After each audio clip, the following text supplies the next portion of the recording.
Well, here it is, another day in the shop. Actually, it's an evening. And I thought I'd bring everybody up to speed on the walnut fiddle.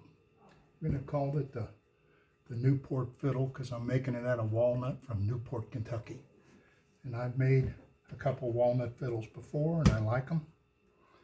And this will probably be the last one I do for a while because I got some really nice maple I'm going to start making them out of.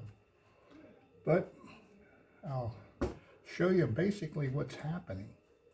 I've been scraping down my sides and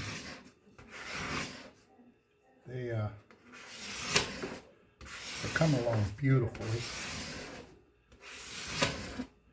And basically, after I cut them on the saw and that to about 2 millimeters, maybe a little thicker than that, I scrape them down to 1.5 millimeters.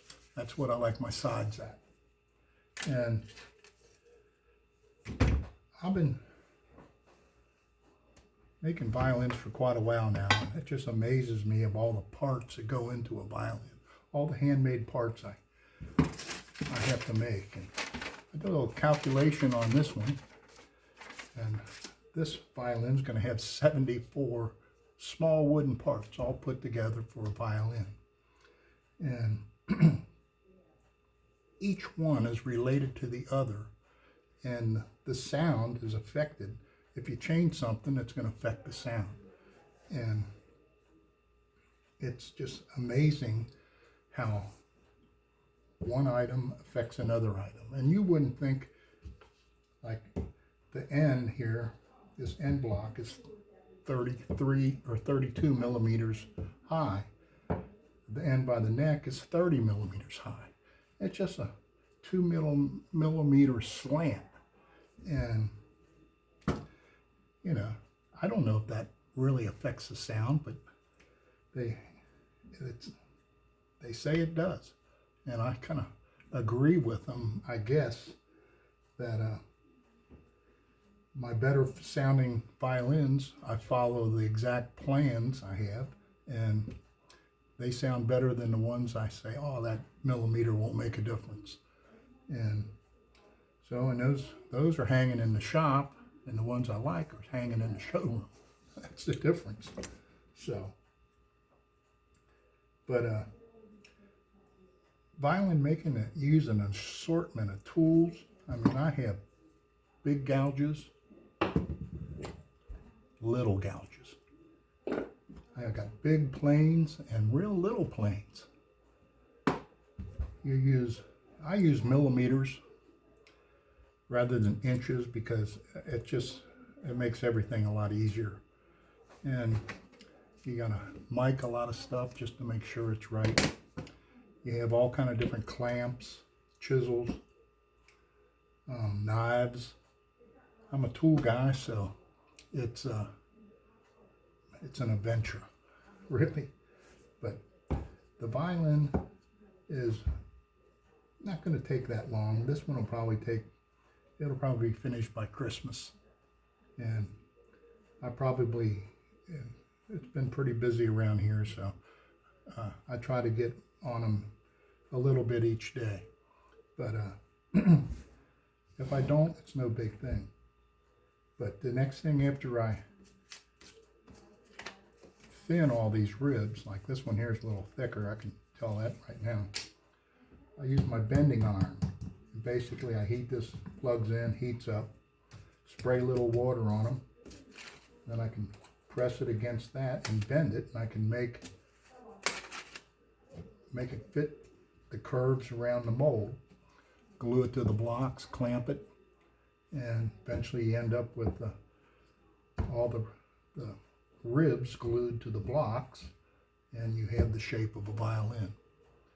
And then you trace that to the front and the back, and just cut that out, and then you start carving it. And that makes a difference on your arching.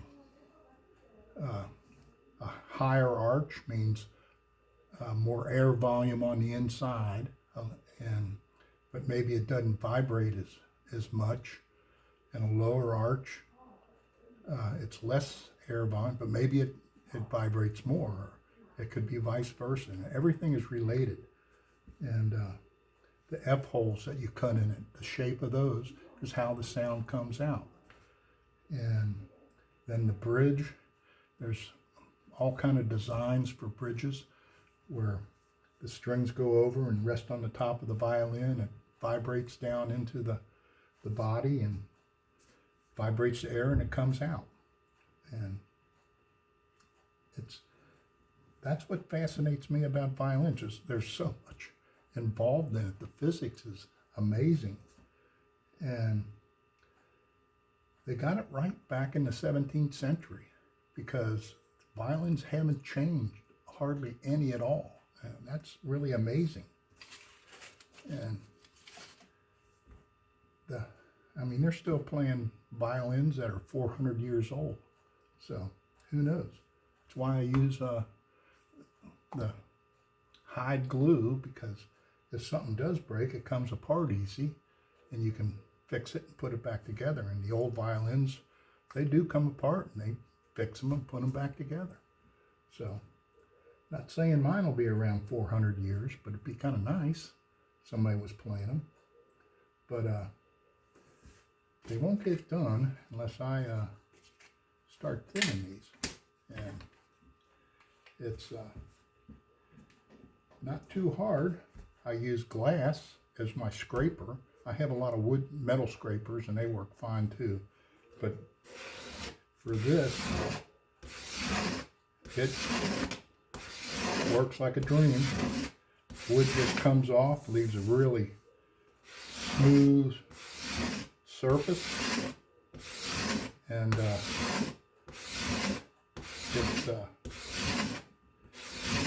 you can feel it. Violin making there's a lot of feeling. You can, it's hard to describe, but just when you're carving or putting it together and finishing, you know if it's right or wrong just by the touch, the feel. And it's something you have to learn, but once you learn it, you can't forget it, because when you feel something that isn't right, it's not right till you fix it. And if I do something wrong on a violin, I in a hurry, I just do it. It bothers me to death, and I have to take it apart and make it right. And because eventually you put your name in them. And I don't want somebody 400 years from now saying, this one's a piece of crap. Now, if I want them to say, oh, this is pretty good. So, well, that's my thoughts for the day. So, we got a big weekend coming up. My wife and I are celebrating our 50th wedding anniversary.